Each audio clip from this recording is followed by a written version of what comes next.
Mama Chisom asked me to take over her business.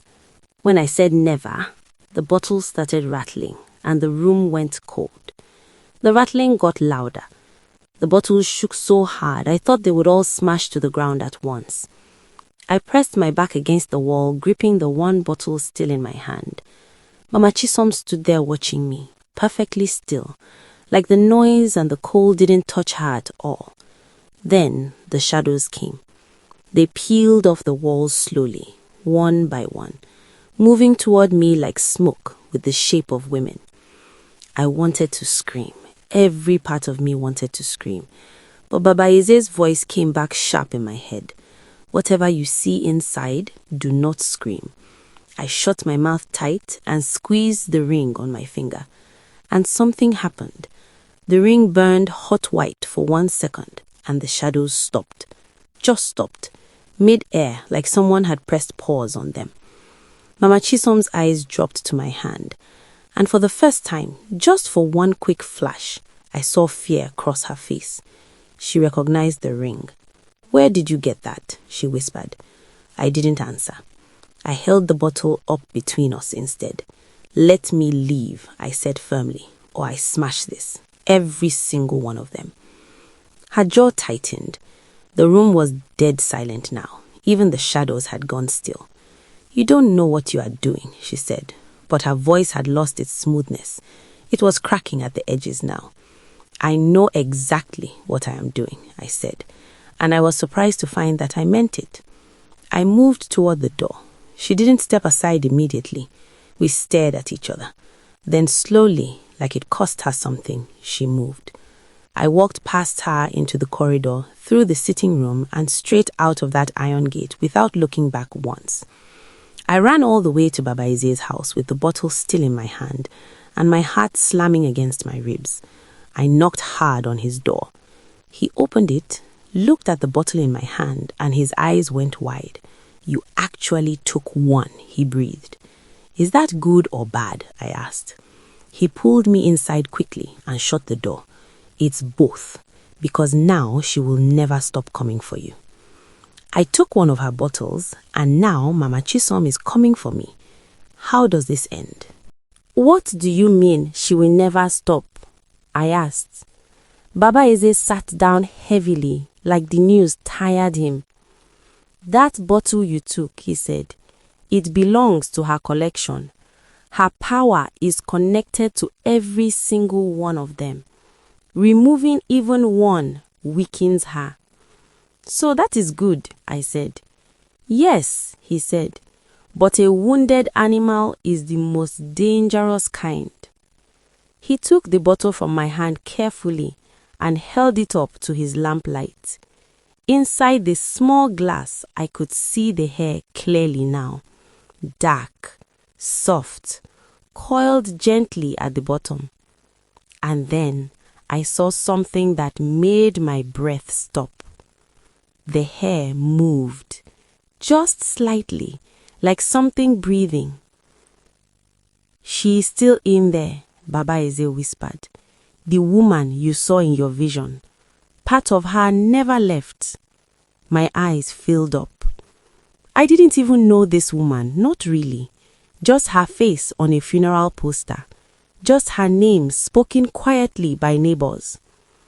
But seeing that, seeing her still trapped, still waiting, something shifted inside me completely. "How do we free them?" I asked. "All of them." Baba Eze looked at me seriously. "To free them all," he said, "you have to break every bottle in that room, every single one, at the same time." "How is that possible?"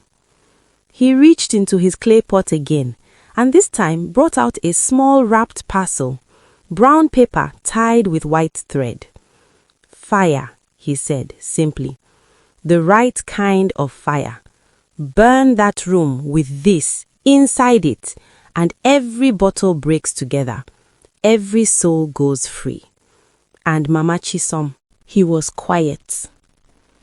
"Without her collection," he said slowly, 32 years of power disappears in one night. What happens to her after that? He shook his head. I cannot tell you, but she will never be the same again. I sat with that for a moment. Going back into that house, back through that gate, back into that room, with Mama Chisom now knowing exactly who I was and what I had come to do. I looked down at the black ring on my finger. Then I looked at the bottle on Baba Eze's table, at the hair that was still, impossibly, sadly, still breathing. I stood up. Tell me everything I need to know, I said, because I am going back. Baba Eze looked at me for a long moment. Then he nodded slowly. Then God go with you, my daughter, he said quietly, because what is waiting for you in that house, it is not just Mama Chisom anymore. He leaned forward. He whispered, she has called them back, all the shadows, all of them, and they are ready. Part 2 drops soon. Adaze is going back into that house. The shadows are waiting, and Mama Chisom is no longer playing. Are you ready? That night, I could not eat. I just sat in my room, staring at the wall, listening to the sounds of our streets, settling into sleep, one house at a time. Baba Eze had spent 2 hours telling me everything I needed to know. The wrapped parcel he gave me, he called it Okundu, living fire. He said when I throw it into that room, it will not burn like normal fire. It will burn only what needs to burn. The bottles, the collection, the dark things holding those women there, nothing else. What about me? I had asked him. Will it burn me? He had paused just a little too long before answering. Not if you move fast, he said. Not exactly comforting. I looked at the parcel sitting on my table now. Small, wrapped in plain brown paper. Looked like something you would buy groundnuts in at a bus stop. Hard to believe something so small could end 32 years of darkness. I picked it up and put it in my bag. Then I picked up the black ring and slipped it on my finger. It was warm immediately, like a small hand holding mine. I stepped outside. Our street was quiet, almost peaceful. The kind of quiet that makes you forget that anything bad could ever exist in the world. But as I got closer to the end of the street, I stopped. The iron gate was already open, wide open, like an open mouth waiting to swallow me whole. Every sense in my body screamed at me to turn back. But I thought about that bottle, that hair still breathing inside the glass, that woman whose face I had seen, still trapped, still waiting. I thought about all the other bottles lining those walls, all those women. I walked through the gate. The compound was different at night. The beautiful flowers had closed up. The sweet smell was gone. The air was thick and heavy, like the moment before rain falls. I moved toward the front door. It was open too. I stepped inside. The sitting room was empty, dark, but I could see the curtain at the back, the one hiding the door to that room. I reached into my bag and wrapped my fingers around the parcel. 1 step, 2 steps, 3. I was almost at the curtain when the lights in the room came on by themselves. And sitting in the middle of the room in the big sofa was Mama Chisom, waiting.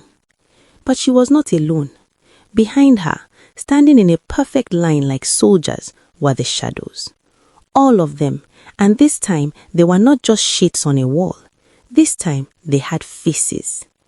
The shadows have faces now, and Mama Chisom has been sitting there waiting for me. What happens when I face them all alone?